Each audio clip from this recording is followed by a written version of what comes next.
तर सध्या दहीहंडीचा उत्साह शिगेला पोहोचलेला आहे। ही दोन दृश्य आपण सध्याची पाहतोय। मागाठाण्यातल्या प्रकाश सुर्वेंच्या तारामती फाउंडेशनची ही हंडी आहे, तर दुसऱ्या दृश्यामध्ये ठाण्यातल्या कृष्णा पाटलांच्या शारदा संकल्पची ही दहीहंडी आहे। पाऊस वरून सुरू आहे आणि या भर पावसात गोविंदांची ही कसरत सुरू आहे। अटीतटीचा हा सामना खरं तर म्हणावा लागेल या पथकांचा। आणि सध्या भर पावसात हे प्रयत्न केले जात आहेत गोविंदांकडनं। लोक या ठिकाणी छत्र्या घेऊन बघण्यासाठी आलेले आहेत। संध्याकाळची वेळ आहे आणि अशा या वातावरणामध्ये उत्साह अगदी शिगेला पोहोचलेला आहे। गोविंदांची पथकं आटोकाट प्रयत्न करतायत हंडी फोडण्याची आणि आता थरावर थर रचले जात आहेत। सध्याची आपण ही दोन दृश्य पाहतोय। महत्त्वाच्या दहीहंड्या आहेत। मुंबई ठाण्यात सध्या सगळीकडे दहीहंडीचा उत्साह पाहायला मिळतोय आणि याच पार्श्वभूमीवर गोविंदांची ही पथकं थर लावताना दिसत आहेत।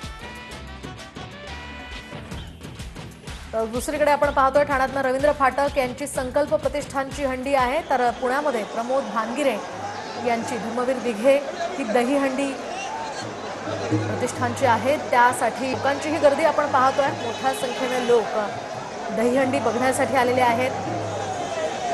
मुंबईमध्ये मात्र या ठिकाणी पाऊस कोसळतोय आणि या भर पावसात सुद्धा गोविंदांचे हे पराक्रम सध्या आपण पाहतोय। मुंबई आणि पुणे खरं तर संपूर्ण महाराष्ट्रामध्ये दहीहंडीचा प्रचंड उत्साह आहे आणि हा उत्साह आता शिगेला पोहोचलेला आहे, कारण हे मनोरे सध्या गोविंदांच्या पथकाकडनं रचले जात आहेत। अगदी चरथीचे प्रयत्न करत आणि भर पावसात सुद्धा शिस्तबद्ध पद्धतीने अशा प्रकारे हे मनोरे रचले जात आहेत। संकल्प प्रतिष्ठानची ही दहीहंडी आपण पाहतोय। तर दुसऱ्या दृश्यामध्ये या ठिकाणी लोक आलेले आहेत। मोठी गर्दी लोकांची या ठिकाणी दहीहंडी पाहण्यासाठी आहे। रवींद्र फाटक यांच्या संकल्प प्रतिष्ठानच्या दहीहंडीमध्ये गोविंदांचं हे पथक सध्या मनोरा रचताना दिसतंय। आतापर्यंत त्यांनी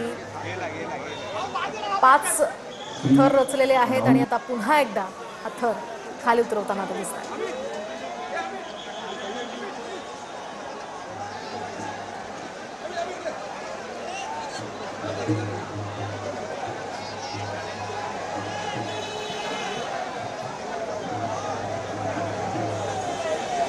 प्रमोद नाना भानगिरे सध्या आपल्यासोबत आहेत। आपण त्यांच्यासोबत चर्चा करणार आहोत। नाना, अगदी उत्साहाला उदाहरण आलेलं आहे। सर्व गोपाळ भक्त असतील किंवा नागरिक मोठ्या संख्येने या ठिकाणी उपस्थित आहेत। काय म्हणत भावना आहेत? दरवर्षी मोठ्या संख्येने या ठिकाणी गोपाळ भक्त येत असतात। भक्तिमय वातावरणामध्ये जल्लोषामध्ये आनंद उत्सव साजरा करत असतात। मोठ्या प्रमाणामध्ये या ठिकाणी आमच्या महिला बहिणी बी या ठिकाणी आलेल्या आहे। दरवर्षी असाच मोठा उत्सव या ठिकाणी होत असून खऱ्या अर्थाने गोपाळ भक्तांना एक व्यासपीठ या ठिकाणी श्रीराम चौकामध्ये मिळालेलं आहे। आणि मी विनंती केली की सगळ्यांना गोपाळ भक्तांना अजून तुम्हाला थोड्या वेळाने आम्ही गोपाळ भक्त या ठिकाणी येताना दिसतील। त्याचबरोबर दहीहंडी पथक बी थोड्या वेळात या ठिकाणी येणार आहे। ते सलामी या ठिकाणी चालू होणार आहे। सांस्कृतिक कार्यक्रम या ठिकाणी होणार आहे। असे एक अनोखा या ठिकाणी उत्सव या ठिकाणी दरवर्षी या ठिकाणी साजरा केला जात असतो। दरवर्षी निवडणूक येऊ ना येऊ दरवर्षी या ठिकाणी एवढंच प्रचंड उत्साहाने गोपाळ भक्त येत असतात, आनंद लुटत असतात।